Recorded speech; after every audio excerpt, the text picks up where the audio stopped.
look, when your stress level is open your eyes, you're stressed through the roof. You've got to fight to close your eyes because your stress level's through the roof. At the end of the day, you're running a lot hotter and a lot higher and a lot more function than a normal person.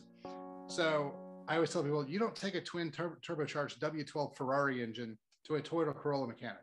It's not that he's not a great mechanic. He just doesn't know how to work on something at that function, that level. And so that's one of those things we kind of set the stage. And then I'm like, look, if you've got this much stress, if you're working this hard, if you've got these many things, we've got to balance the stress, right? Like I own multiple companies. I see patients, I wake up at 4, I get home and see my kids at 6, and so I'm running all day long. So you got to figure out ways of balancing that stress. And supplementation is a big piece, because I always tell people, you eat for calories, so you have the energy to actually function, and you eat for fat functionality, or how much fat you want to carry. You supplement for all your health, your B vitamins, your CoQ10, your DHA, EPA, all this, some of your digestive enzymes, your probiotics. You've got to get all that stuff in one way or another. So if we're not getting the levels that we need from our food, which you can't, then we're going to have to supplement somehow. And at the end of the day, it's, how do we find that piece for you? Mine, I take tons of stuff, but I don't care, because it's like, hey, if someone told me you spent $1,000 last year more than you needed to on supplements, my question would have been like, what day?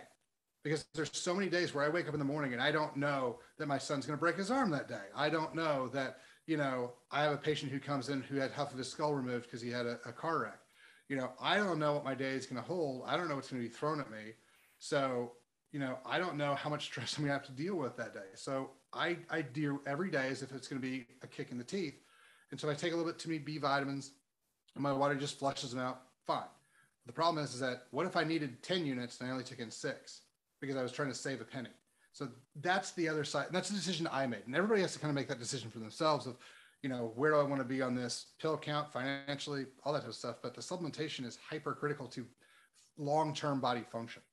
Yeah. Can you give us a basic baseline of what you think people should be taking? I know it's different for everybody based off of their levels of everything, but like just a basic, if you were given just a basic person, what should you be taking? What is it? So my number one choice is going to be hydrochloric acid. The reason for that is because when you start to get stressed out, your body shifts from parasympathetic, which is resting, digesting, to fight, flight, which is sympathetic. When that happens, your body quits producing hydrochloric acid. And so what ends up happening is that anything you eat that has a parasite, a virus, or bacteria on it, you're going to get infected with that problem.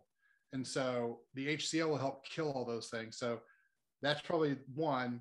And then D3 would be one of the other ones. D3 is hypercritical to all function of the body.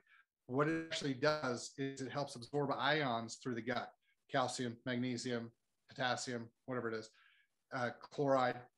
And then it tells it, hey, now that we've absorbed this calcium ion, I need you to take it over here to the bone and make more bone out of it. And so it does that. It'll say, hey, the heart needs more electrolytes. So I'm going to take some of this stuff and I'm going to stick it in the heart. Hey, we need to make some more energy, some more ATP. So I'm going to take all these nutrients and take it over to the cells for the electron chain transport functionality so we can make more energy. So D3 is going to be super important. So once you kind of get those, everything else kind of falls into an order of, B vitamins are hypercritical, like the full spectrum, they need to be methylated.